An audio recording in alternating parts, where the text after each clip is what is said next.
Hi, my name is Kush Monga. I am here with a settlement agent, Christy Dye from Platinum Settlements. We are going to talk about a role of settlement agent to complete a purchase and a sale of a property. Hi, Christy. Hi. Welcome to our channel. Thank you very I much. will let you talk and introduce yourself to the viewers. Okay, so I'm Christy. I'm a licensed settlement agent and I'm the owner of Platinum Settlement Services. I started in the industry in about 2006, where I started as a conveyancing assistant and then slowly worked my way up where I applied for my license, and I'm now the licensed settlement agent. Wonderful. Congratulations. Good Thank you. decision done. Yes, definitely.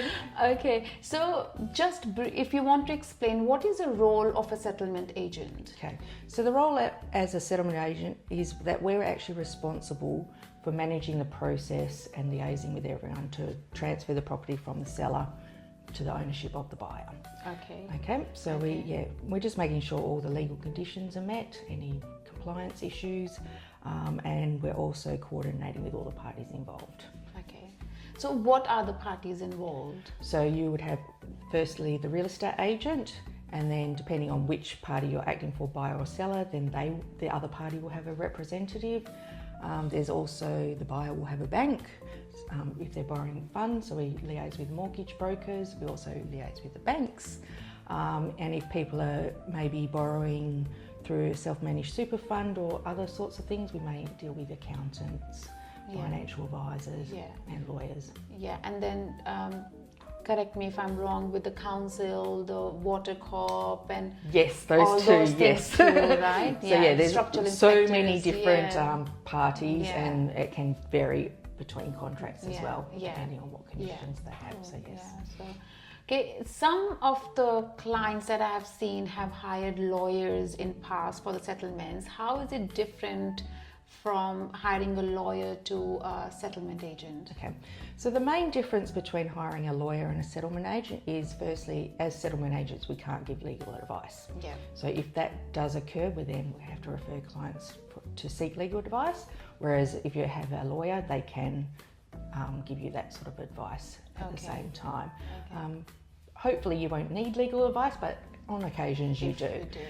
The other main difference is for settlement agents, you have a license in each state. So typically a settlement agent in WA is only going to be licensed for properties in WA, whereas a lawyer can go interstate or act from interstate to here. Okay. But the good thing about using a local settlement agent is we know the rules specific to WA, because it can vary very different to each state. Yeah, because that has happened sometimes when the buyers from eastern states are buying properties, then we get a call from their settlement agents saying the contract is not complete, and no, it's a complete contract because the way the contracts are written in eastern states are very different. Yes, they are very different. So and even with brokers and that as well, it's the same sort of thing. If you've got an interstate broker, they don't necessarily know our rules, and so that's when errors can happen or things that we need to sort out. And I think it's by law that you have to have a local settlement agent, isn't it? Yeah, well, you have to have someone licensed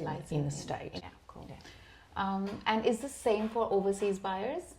Yes, well, they're again going to need to use a local settlement agent. You can't use a lawyer, or you can't even use a lawyer from overseas as well. So it would only be locals, lawyers in WA or in interstate. It's Australia. Yeah. But yes, you can't use an overseas lawyer. Okay, yeah, cool. How many days are usually required for settlement if it's a straightforward settlement? We usually recommend 28 days for a settlement. It can be more, it can be less, but then you're not putting yourself in a position where you potentially can't meet that time frame, and then there could be potential penalties and stuff. So we usually say allow at least 28 days. If all parties are ready, then we can always discuss bringing it forward. Obviously, it's a discussion between all the buyer and the seller to agree to it, but we typically say 28 days. But you have done like 10 to 14 days for me. Yes, we have. Like I said, it is possible, but we try not to recommend that to clients just because, they're less likely to be able to do it. But yes, if they're paying cash, it can be easiest depending on where they've got their funds. And sometimes with banks, that's why some banks can do it really quickly. but they have their own processes and they don't necessarily work on our time frames. I remember a few that you've done in 7 days Yes. for me. Okay. There is another word that's being used for settlement agent, conveyancer. The conveyancer and settlement agent, is there any difference? So a settlement agent conveyor is actually exactly the same. It's just more of a common term. Conveyancer is for eastern states. So people in eastern states buying here will refer, I need a conveyancer, but settlement agent and conveyancer are actually the same. Just a different terminology. Good. Yeah. Okay. Wonderful. What is generally included in your fees? Like, what's a part of your fee structure? Okay, so our professional fee, which is sometimes called a service fee, is for us to do the work. So to liaise with everyone and do everything that we need to do.